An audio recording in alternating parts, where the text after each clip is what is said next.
प्रिय छात्रों, आज हम लोग क्लास 10th संस्कृत का दूसरा चैप्टर पाटलिपुत्र वैभवम का संपूर्ण हिंदी अर्थ के साथ हम लोग पूरी तरीक़ा से इस चैप्टर को कंप्लीट करेंगे और इस चैप्टर से बनने वाले ऑब्जेक्टिव को भी डिस्कस किया जाएगा। तो आप लोग ध्यान से समझिए, आप लोग के लिए यह वीडियो बहुत ही महत्वपूर्ण होगा।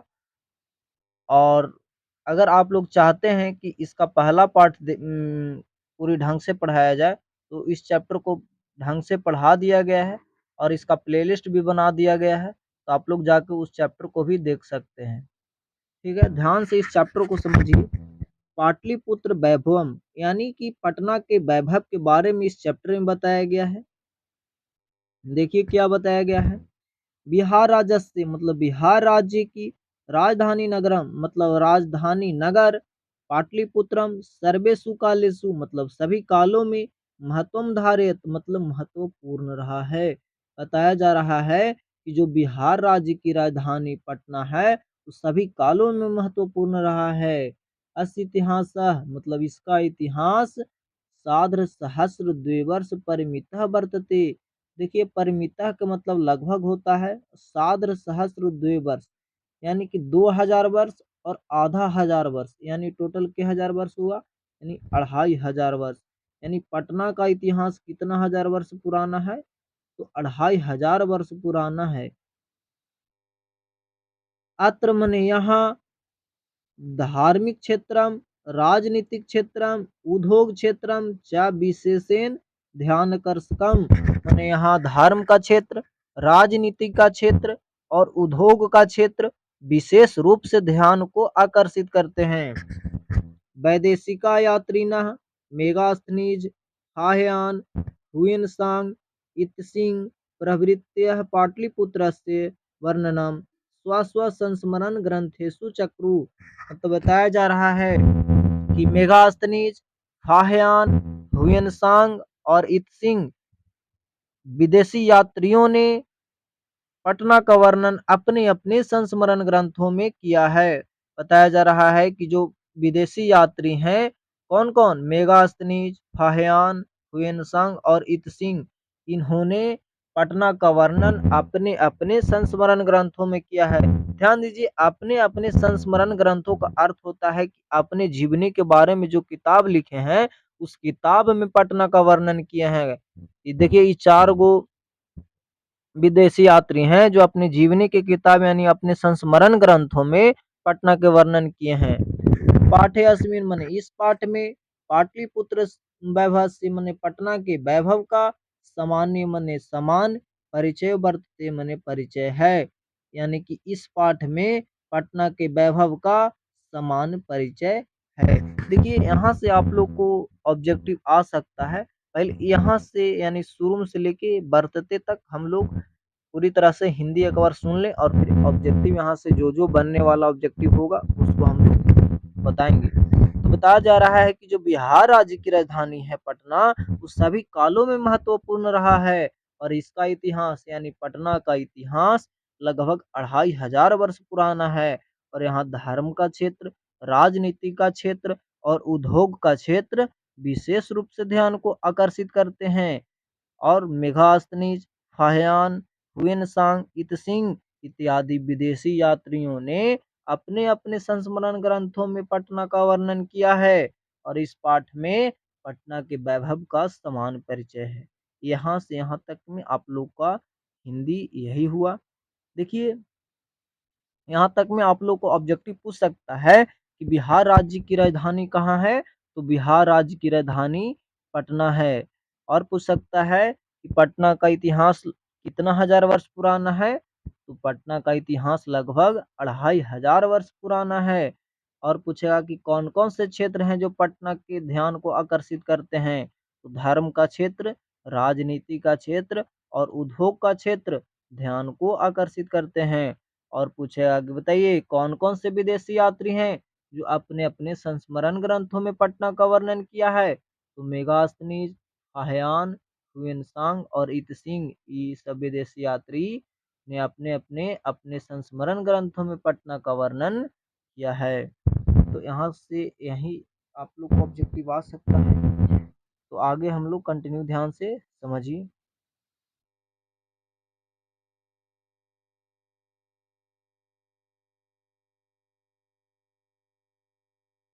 प्राचीनेषु मतलब प्राचीन, भारतीयेषु माने भारतीय, नगरे अन्यतमम का मतलब होता है नगरों में, अन्यतमम का मतलब अद्वितीय, पाटलिपुत्र अनुगंडम मतलब पटना, गंगा के किनारे, बसद विचित्र माने बसा हुआ विचित्र, महानगर माने बहुत बड़ा नगर, महानगर, बभुआ माने हुआ। बताया जा रहा है कि प्राचीन भारतीय नगरों में अद्वितीय माने अकेला पटना, गंगा के किनारे बसा हुआ बहुत बड़ा महानगर था। तद विषय में मतलब इस विषय में दामोदर गुप्त नाम कवि माने दामोदर गुप्त नाम के कवि कूटनीमताखे मतलब कूटनीमत नामक काव्य माने काव्य में कथयति माने कहते हैं। देखिए बताया जा रहा है कि प्राचीन भारतीय नगरों में पटना गंगा के किनारे बसा हुआ बहुत बड़ा महानगर था। और इस विषय में यानी पटना के विषय में दामोदर गुप्त नाम के कवि कूटनीमत नामक काव्य में कहते हैं, क्या कहते हैं कि अस्ति महितल तिलकम सरस्वती कुल गृह महानगरम नामना पाटलिपुत्रम परिभूत पुरंदर स्थानम। परिभूत पुरंदर स्थानम मतलब कह रहा है कि इंद्रलोक को मात करने वाला, महितल तिलकम माने पृथ्वी के ललाट का तिलक, और सरस्वती कुल गृह माने विद्वानों का निवास स्थान, पाटलिपुत्र मने पटना, नामना मने नाम के, महानगर मने महानगर है। बताया जा रहा है कि इंद्रलोक को भी मात करने वाला शहर कौन शहर है, तो इंद्रलोक को भी मात करने वाला शहर पटना को बताया जा रहा है। यानी इंद्रलोक को मात करने वाला, पृथ्वी के ललाट का तिलक और विद्वानों का निवास स्थान पटना बताया जा रहा है। देखिए यहाँ से आप लोग को ऑब्जेक्टिव आ सकता है, यानी इंद्रलोक से भी अच्छा शहर किस महानगर को बताया गया है, तो पटना को। तो ये पटना को किसके निवास स्थान बताया गया है, तो पटना के विद्वानों का निवास स्थान बताया गया है। और यह किसने कहा है, तो दामोदर गुप्त नाम के कवि ने कहा है। किस काव्य में कहा है, तो कूटनीमत नामक काव्य में कहा है। देखिए कूटनीमत नामक काव्य में दामोदर गुप्त नाम के कवि कहते हैं, क्या कहे हैं कि इंद्रलोक को मात करने वाला, पृथ्वी के ललाट का तिलक और विद्वानों का निवास स्थान पटना नाम का महानगर है। ध्यान से यहाँ तक तो आप लोग को पूरी तरीका से कंप्लीट समझ में आ गया होगा। आगे ध्यान से समझिए।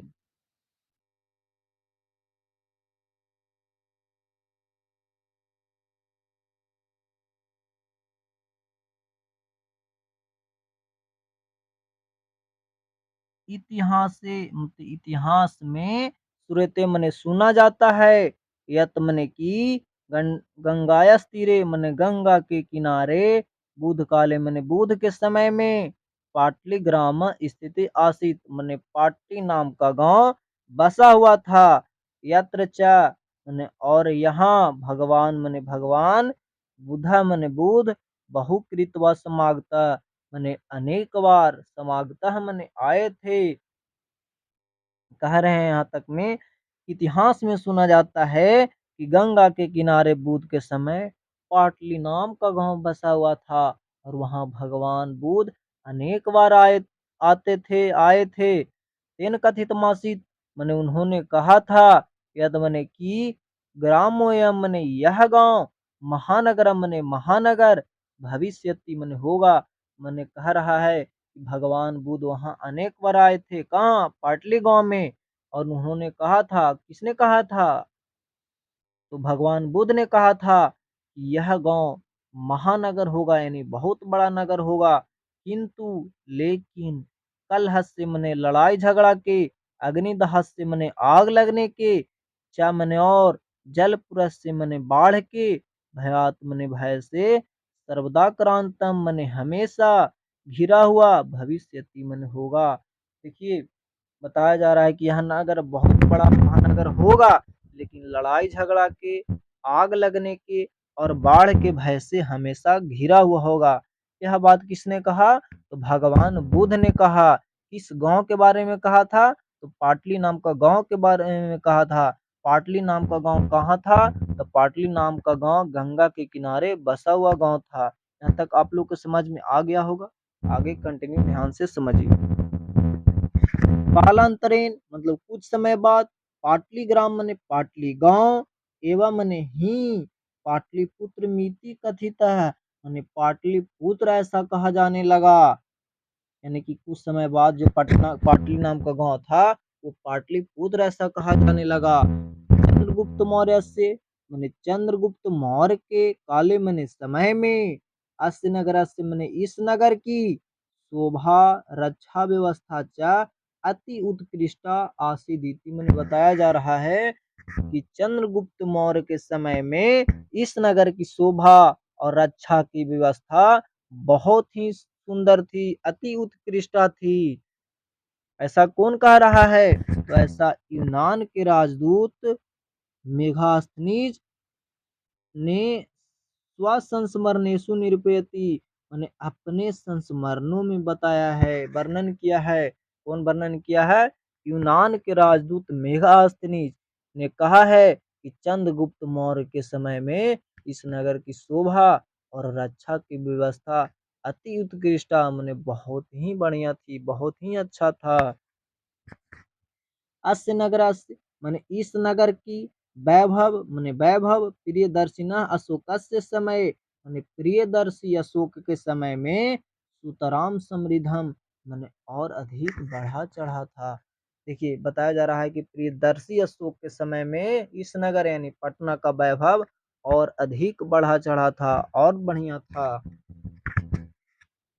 देखिए यहाँ से अब लोग फिर से हम एक बार हिंदी रिकैप कर दे रहे हैं कि इतिहास में सुना जाता है कि बुद्ध के समय गंगा के किनारे पाटली नाम का गांव बसा हुआ था और उस गांव में भगवान बुद्ध अनेक बार आए थे। भगवान बुद्ध ने कहा था, उन्होंने कहा था, क्या कहा था? यह गांव महानगर होगा लेकिन लड़ाई झगड़ा की, आग लगने की और बाढ़ के भय से हमेशा घिरा हुआ होगा। और कुछ समय बाद पाटली गांव ही पाटलिपुत्र ऐसा कहा जाने लगा। और चंद्रगुप्त मौर्य के समय में इस नगर की शोभा और अच्छा व्यवस्था किस नगर की? पाटलिपुत्र की। यानी इस नगर की शोभा और रक्षा व्यवस्था बहुत ही सुंदर थी, अति उत्कृष्टा थी। ऐसा किसने कहा था? ऐसा यूनान के राजदूत मेगास्थनीज ने अपने संस्मरण में वर्णन किया था। और प्रियदर्शी अशोक के समय में इस नगर की वैभव सुतराम समृद्धम ने और अधिक बढ़ा चढ़ा था। देखिए यहाँ तक में आप लोग को ऑब्जेक्टिव आएगा। बताइए बुद्ध के समय गंगा के किनारे कौन सा गांव बसा हुआ था? तो पाटली नाम का गांव बसा हुआ था। और यहाँ कौन भगवान बार बार आए थे? तो भगवान बुद्ध बार बार आते थे। भगवान बुद्ध ने इस नगर के बारे में क्या बताया था? इस गांव के बारे में क्या बताया था? तो उन्होंने यह कहा था कि यह गांव तो महानगर होगा किंतु आग लगने के, बाढ़ के और लड़ाई झगड़ा के भय से हमेशा घिरा हुआ होगा। तो यही आप लोग को ऑब्जेक्टिव आ सकता है और ये भी पूछ सकता है कि चंद्रगुप्त मौर्य के समय में इस नगर की शोभा और अच्छा व्यवस्था कैसी थी? तो अति उत्कृष्टा थी, माने बहुत ही सुंदर थी। ऐसा किसने कहा था? यूनान के राजदूत मेगास्थनीज ने कहा था। और ये भी पूछ सकता है कि यूनान के राजदूत कौन था? यूनान के राजदूत मेगास्थनीज था। प्रियदर्शी अशोक के समय में इस नगर की वैभव कैसे थी? तो प्रियदर्शी अशोक के समय में इस नगर का वैभव सुतराम समृद्धम था, मतलब और अधिक बढ़ा चढ़ा था। देखिए आप लोग को लाइन बाय लाइन बारीकी से समझाया जा रहा है और किस किस तरह से ऑब्जेक्टिव पूछेगा यह भी आप लोग को बताया जा रहा है। तो आशा होगा कि आप लोग को बहुत ढंग से समझ में भी आ रहा होगा और पता भी चल रहा होगा कि ऑब्जेक्टिव कैसे आता है। तो आगे आप लोग ध्यान से समझिए।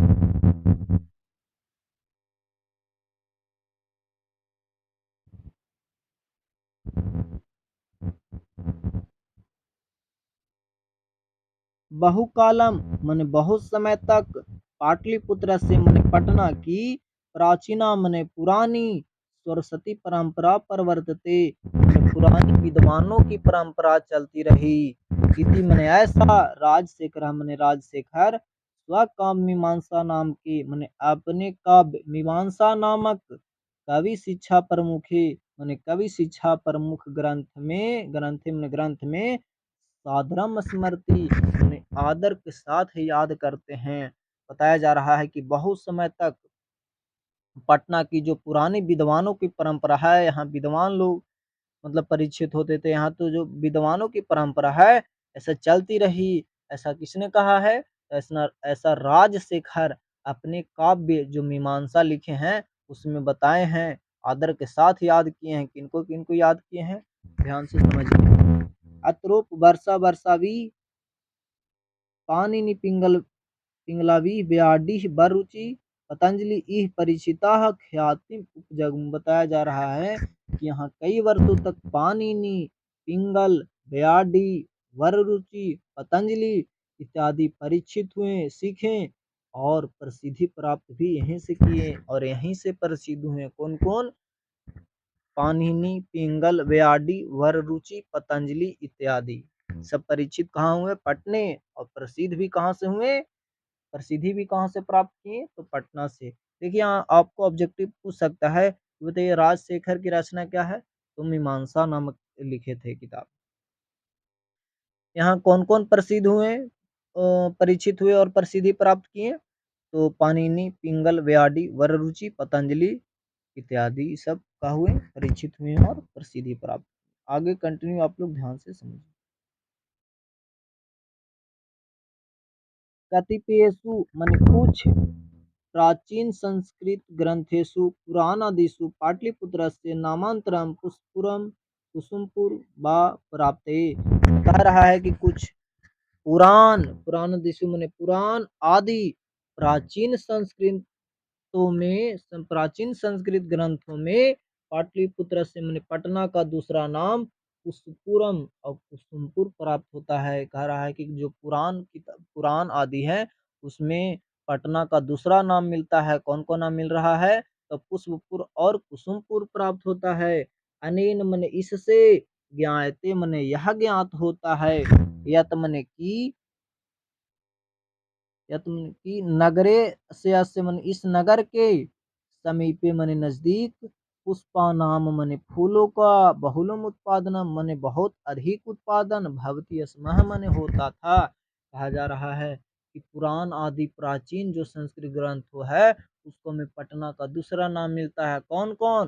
पुष्पपुर और कुसुमपुर प्राप्त होता है। और इससे यह ज्ञात होता है कि इस नगर के नजदीक फूलों का बहुत अधिक उत्पादन होता था।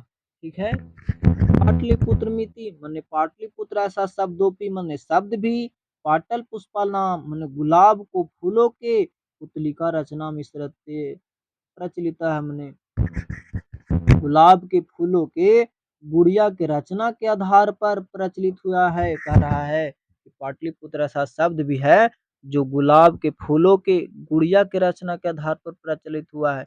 देखिए बताया जा रहा है कि इस नगर के बहुत अधिक उत्पादन होता था और गुलाब के फूलों को बहुत अधिक उत्पादन होता था और गुलाब के छोटे-छोटे बहुत मने पुत्र थे। इसीलिए पाटल के बहुत मने पुत्र होने के कारण पाटलिपुत्र नाम धरा गया। क्या?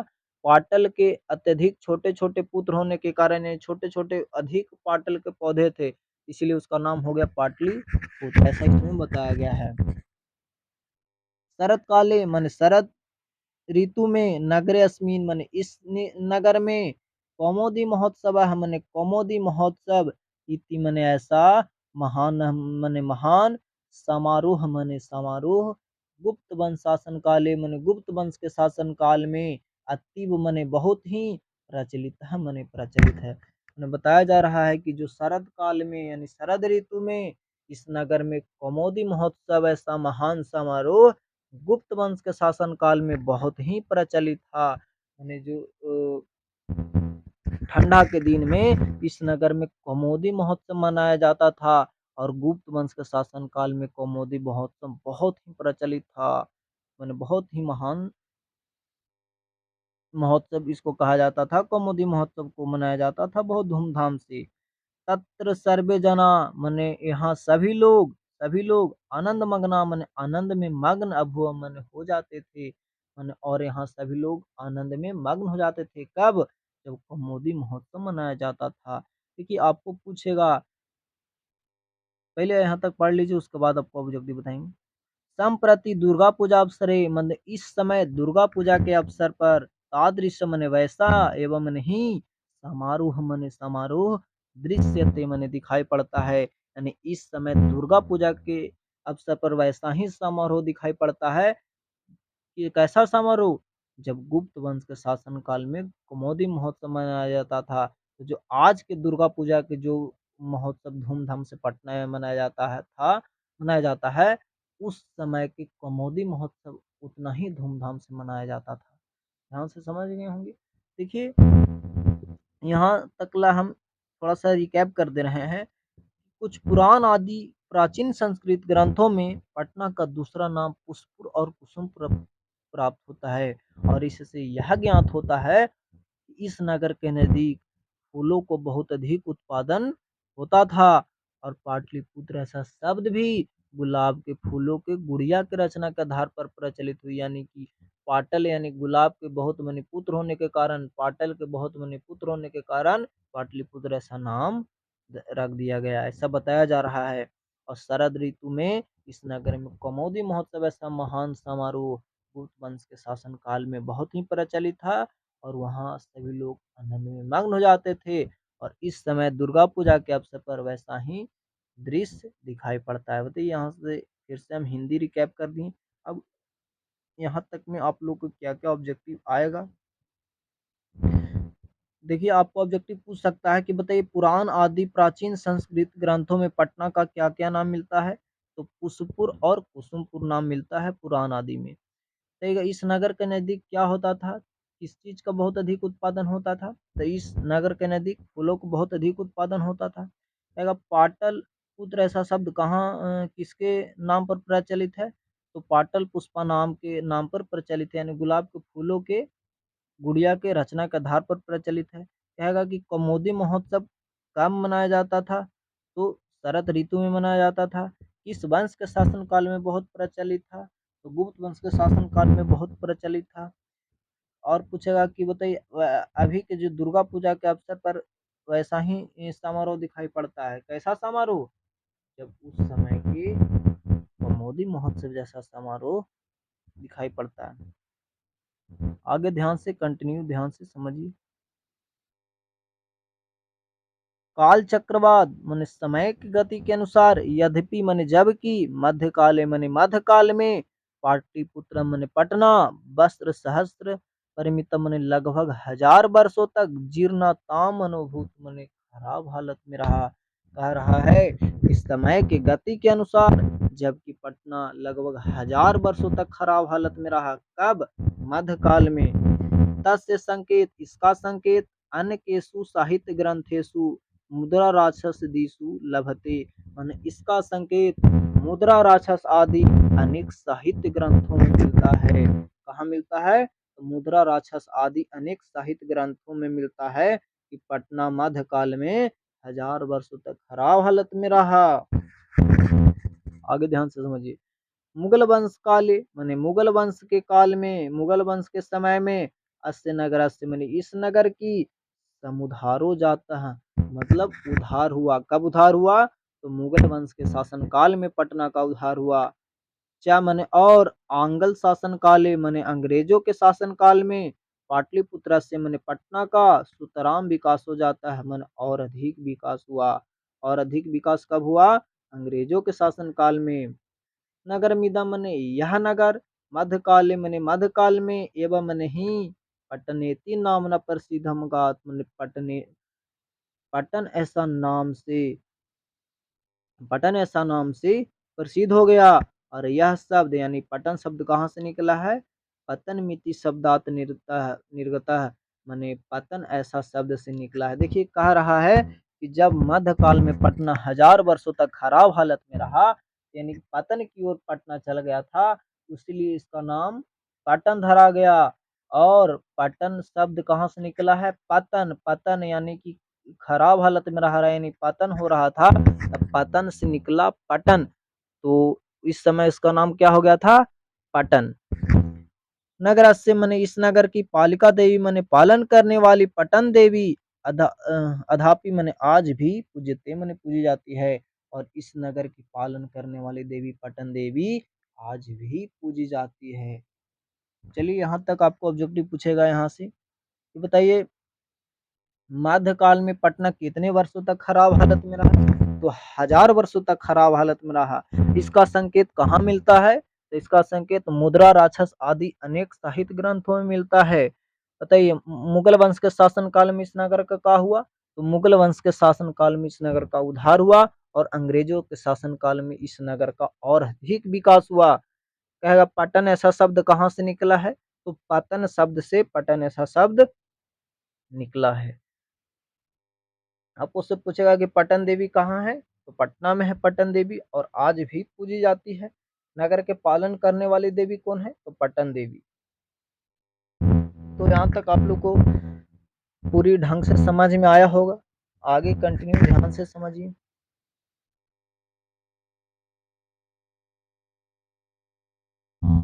संप्रति मने इस समय, पाटलिपुत्र मने पटना, अति मने बहुत बड़ा यानी विशाल, बरते मने इस समय पटना बहुत विशाल है, बहुत बड़ा है।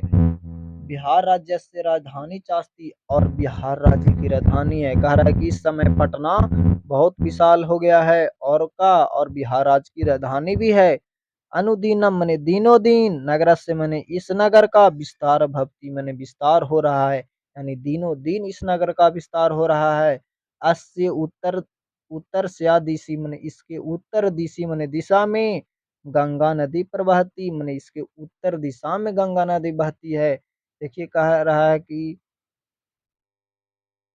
इसके यानी कि उत्तर दिशा में कौन बहती है? तो इसके उत्तर दिशा में गंगा नदी बहती है।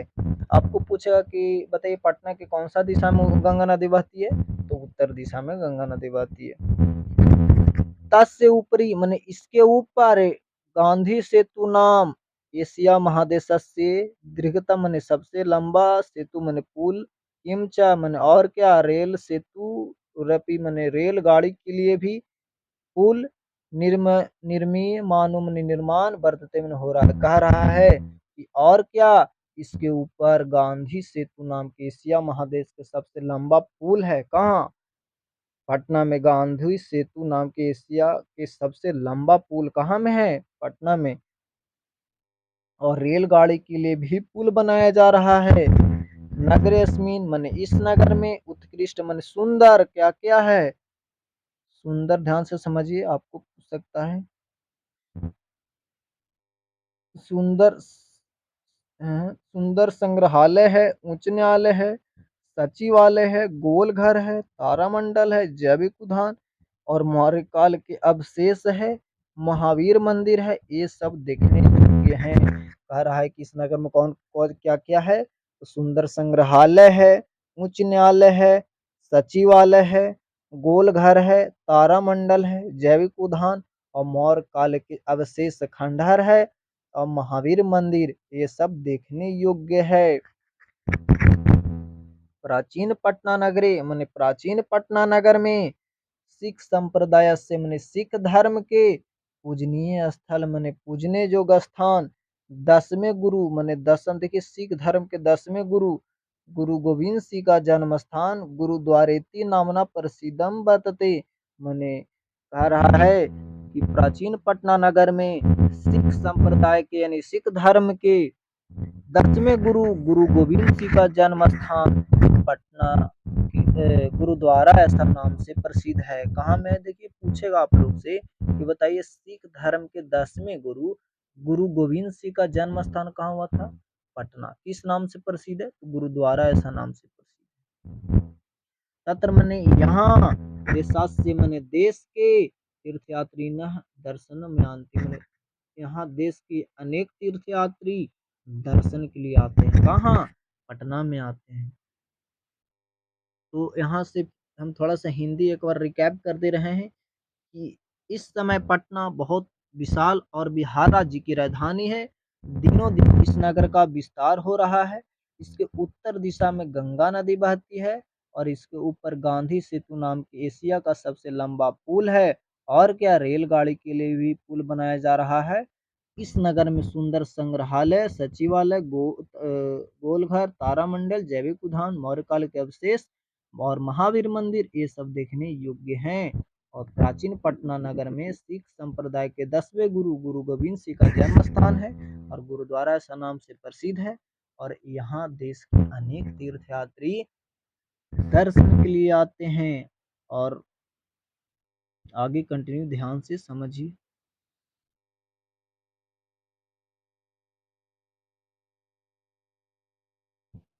एवं मन इस प्रकार पाटलिपुत्र मन पटना प्राचीन कालात मन प्राचीन काल से अधावधि मन आज तक विभिन्नेषु मन विभिन्न क्षेत्रेषु मन क्षेत्रों में वैभव मन वैभव धारयति मन वैभव धारण करता है। और सर्वे च संकलित रूपेण संग्रहालय दर्शन में थी। और सभी को संकलित रूप से संग्रहालय में देखना चाहिए। और पर्यटन के मानचित्र पर नगरमिदम ने यह नगर महत्वपूर्ण मने महत्वपूर्ण है, यानी घूमने फिरने की जगह के मामले में पटना भी महत्वपूर्ण जगह है। तो इस तरह से इस चैप्टर को पूरी तरह से कंप्लीट कर लिए हम लोग। तो पूरी लाइन बाय लाइन ऑब्जेक्टिव को बताते हुए इस चैप्टर को समाप्त किए हैं। अगर अच्छा लगे तो ज़रूर बताइएगा और कंटिन्यू हम लोग इसका अगला पार्ट भी इसी तरह से पढ़ा के डाल देंगे। तो ठीक है।